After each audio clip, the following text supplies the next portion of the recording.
Bonjour chers amis.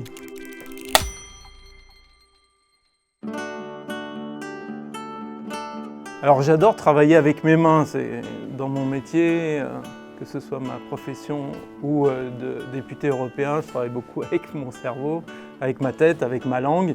Et quand je peux, j'utilise mes mains pour bricoler.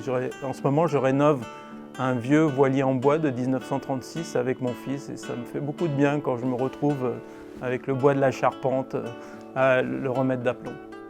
Bonjour, je m'appelle Jean-Marc Germain, je suis député européen. Je fais partie du groupe SND, les socialistes et démocrates européens qui se battent pour plus de justice et pour une planète vivable.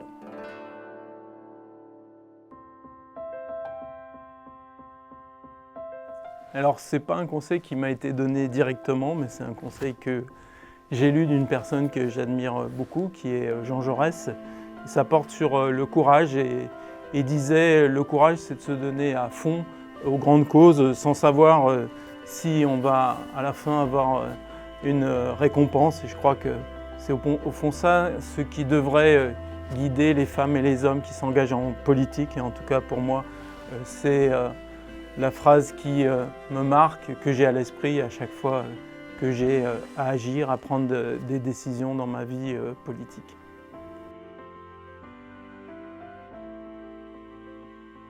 Celle qui me touche le plus, qui me fait pleurer à chaque fois et qui a beaucoup de sens aussi, je trouve, c'est la chanson Imagine de John Lennon, qui a été magnifiquement interprétée encore lors des Jeux Olympiques avec ce piano flottant, cette planète en feu, et John Lennon qui nous disait « Imagine a world » dans lequel on vivrait tous ensemble.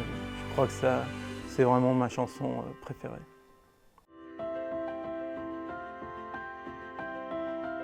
Mon film préféré de tous les temps, c'est peut-être West Side Stories, parce que au fond, ça raconte à la fois l'amour, bien sûr, mais aussi les conflits sociaux, comment ils naissent, comment ils se résolvent, parfois dans le drame et dans l'amour.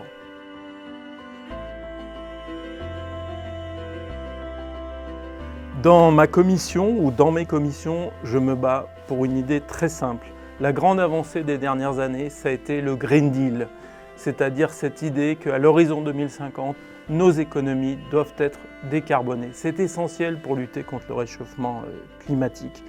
Mais ce Green Deal, il a été surtout green et pas beaucoup deal, c'est-à-dire qu'il n'a pas prévu les moyens financiers pour accompagner les agriculteurs, les travailleurs et chaque citoyen dans cette transition, ce qui fait qu'aujourd'hui, cette transition verte, elle commence à être rejetée par nos concitoyens. Et bien moi, dans ma commission des budgets, je me battrai pour qu'il y ait des moyens financiers suffisants pour que chacun, que ce soit pour son logement, pour son transport, pour l'achat de son énergie ou pour son déplacement, puisse avoir les moyens d'y prendre toute sa part.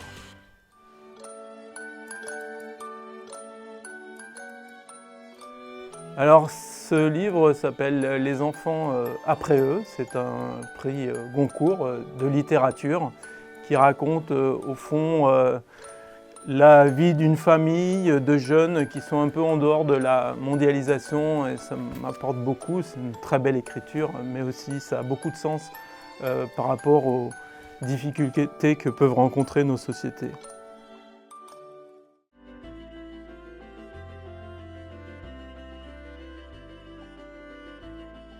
Alors, une vie, ça se construit par beaucoup de transmissions et je pense, quand on me pose cette question, souvent à mes parents qui m'ont apporté le goût des autres, le sens du devoir, mais aussi dans des moments un peu dramatiques. Et dans ma vie, j'ai eu un accident au sport.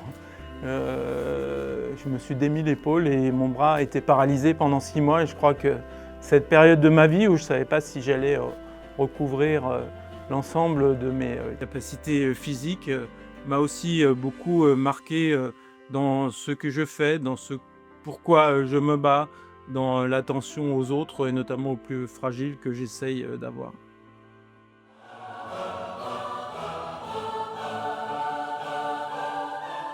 Alors moi je suis un homme politique qui est souvent en dehors de la politique puisque quand je ne suis pas en politique, j'exerce mon métier d'économiste que j'adore auprès de mes étudiants en faisant de la recherche et des publications. Et donc quand je ne serai plus en politique, je retournerai à mon métier, à mes études qui sont liées évidemment à mes mandats politiques, puisque je fais de la recherche sur l'économie du bien-être et de la transition écologique. Et puis il y a un métier que j'ai exercé et que j'ai adoré, c'est que j'ai été secrétaire général des services de la mairie de Lille. Et là c'était très différent, mais la vie quotidienne dans une terre qui a beaucoup souffert et qui est en train de renaître, qui est celle des Hauts-de-France. Et c'est un métier que j'exercerai à nouveau très volontiers.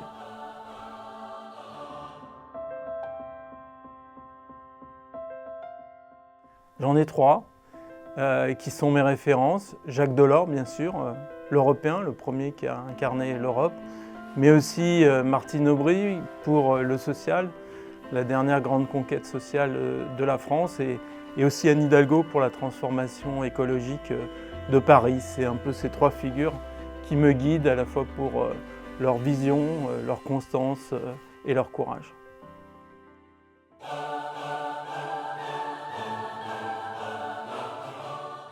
Alors moi je suis rentré en politique pour lutter contre le chômage, c'était ma volonté, c'est ce qui m'a fait pousser la porte du Parti socialiste à la fin des années 90.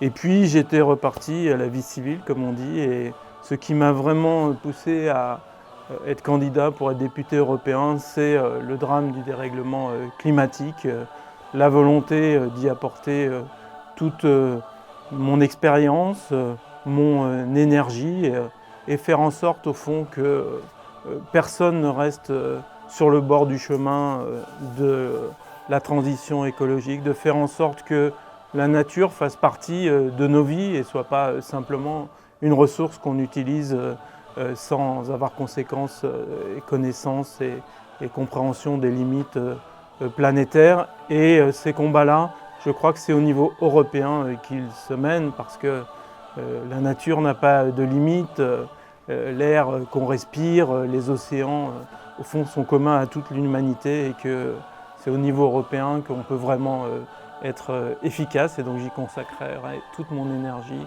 de député européen.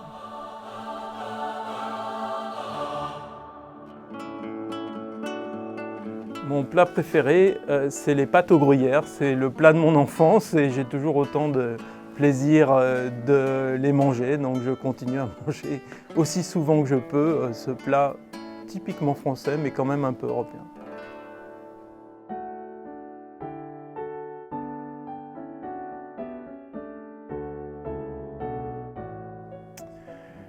C'est un message d'optimisme.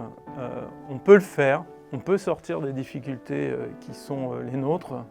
Et ce qui me fait être conscient ce qui me fait être confiant aujourd'hui dans ce message d'optimisme malgré toutes les difficultés, c'est ce que nous avons vu en France pendant les Jeux olympiques. Cette magnifique fraternité, les femmes et les hommes du pays tout entier, heureux d'être ensemble dans un monde où on les pousse à s'affronter. Ce magnifique moment de la cérémonie d'ouverture où Aya Nakamura chantait une chanson de Charles Aznavour avec la garde républicaine. Quel beau moment à la fois où les Français issus de la diversité disent leur amour de la République, mais aussi où la République dit à tout le monde, à chaque Français, vous faites partie de la République française, dont le ciment c'est non pas d'où vous venez, mais où nous allons ensemble. C'est une communauté